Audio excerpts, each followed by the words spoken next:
Cancer, hi, welcome to Mr. Queen PH. Titingnan natin ang energies ng inyong love life ngayong July 2024.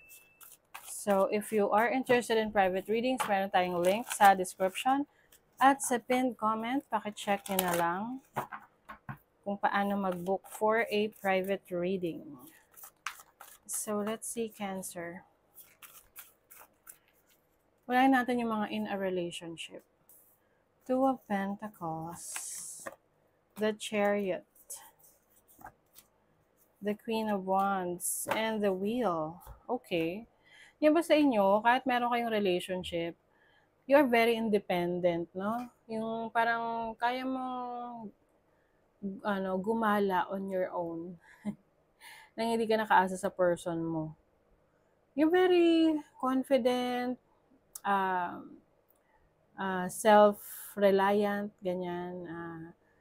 Ikaw ay someone na kayang alagaan yung iyong sarili.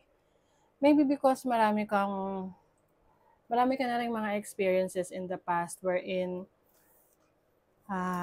nasa point na ikaw yung umaasa sa kanila and then may mga disappointments ka and ngayon gusto mo na kahit na in a relationship ka, you can stand on your own.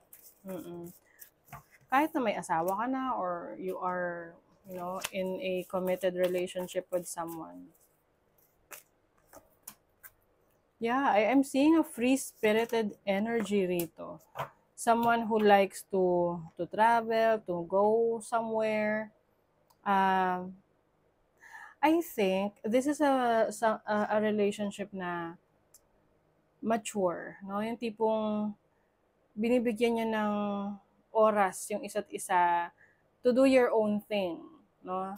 So, hindi siya toxic na relationship. Kaya lang minsan, no, pag masyadong maluwag kayo sa isa't isa, doon naman pumapasok yung mga temptations, may mga madidiscover kayo ng mga bagay na you love to do pala, pero kaya mong gawin without your person. Alam mo yun? So, let's see. May revenge. Divine Feminine. Okay. So, totoo lang, it seems that this relationship is parang wala ng substance. Alam mo yung tipong may karelasyon ka but you feel like there is no one na sumusuport sa'yo. Alam niyo may mga relationship na nagsistay sila doon because of the benefits that they get. No? Yung iba sa inyo can be, ang benefits dito is sexual benefits.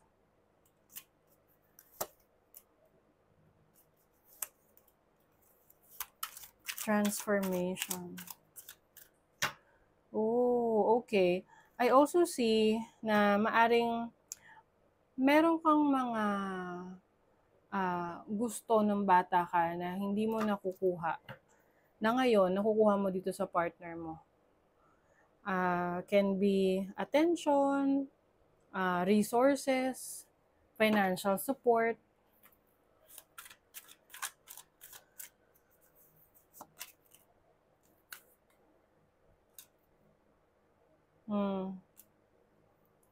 Ewan ko ang feels ko dito is parang kahit na meron kang karelasyon, it seems na wala.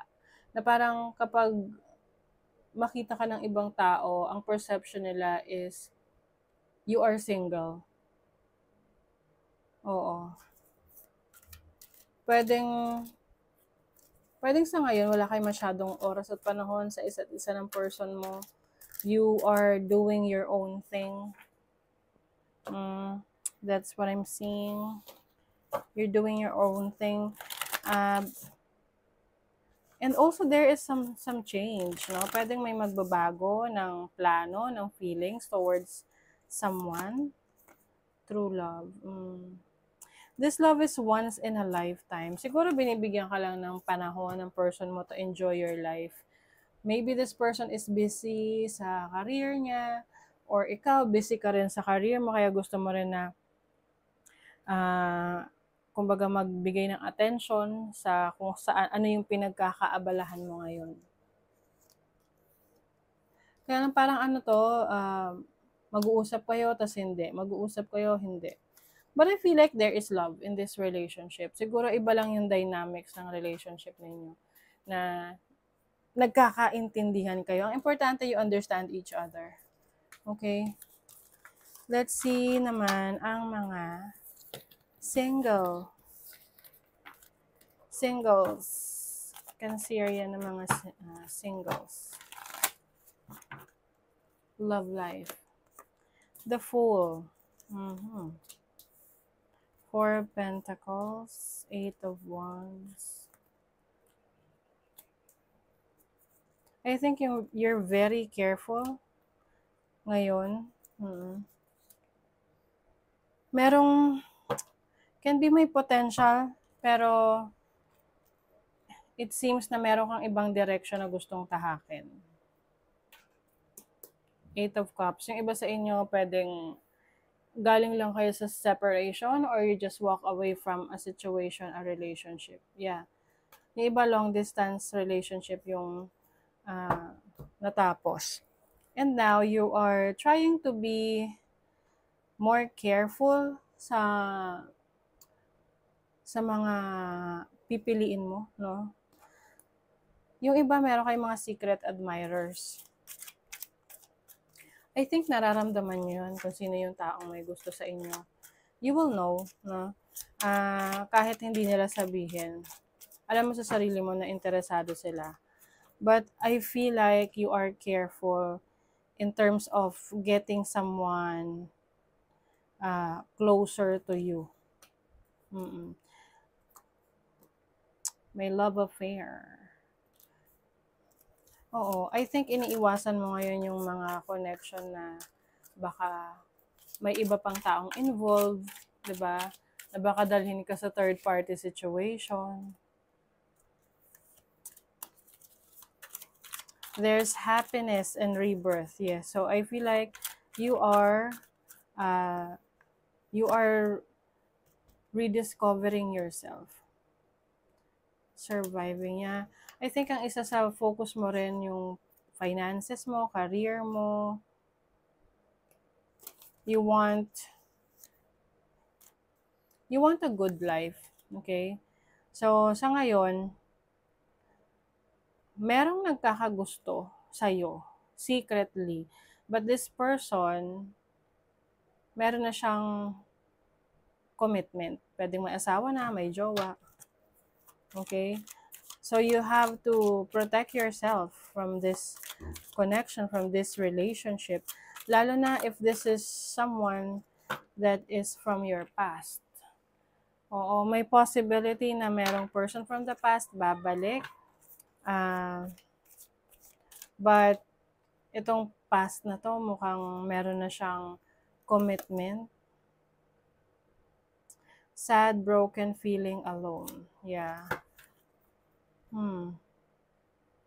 Yeah, ito kasing energy, no? I think dalawang past ito. So, yung isang past, recent past, na kung saan hindi nag-workout yung relationship ninyo, kaya maingat ka ngayon. Ngayon, merong energy from the past, yung dati pa, before the recent past, na pwedeng magre-reach out sa'yo. But I feel like wala kang gana. Wala kang gana sa person na to because you just want to focus on yourself. You want to focus on your career, your money, your finances. You are the master of your inner world and you decide how the outer world affects you. Cultivate a calm inner state. Yes. Kalmahan mo lang yung sarili mo. And I think mas na-enjoy mo ngayon yung company ng sarili mo. No? Being alone doesn't mean you're going to be lonely. Ang maganda lang dito is mas nadidiscover mo yung totoong ikaw, yung sarili mo, at meron kang peace of mind. Okay? So, kung sa tingin mo hindi worth it, itong mga umaali-aligid sa'yo or someone na may interest sa'yo, wag mo na lang silang pansinin. Kasi, syempre, you want to be in a relationship na excited ka, masaya ka, and you have future plans. But if this person doesn't give you that energy, then sayang, no? Wag mo nang i-waste yung time mo with this person. Okay, so that is your reading, Cancer. Thank you so much. Bye.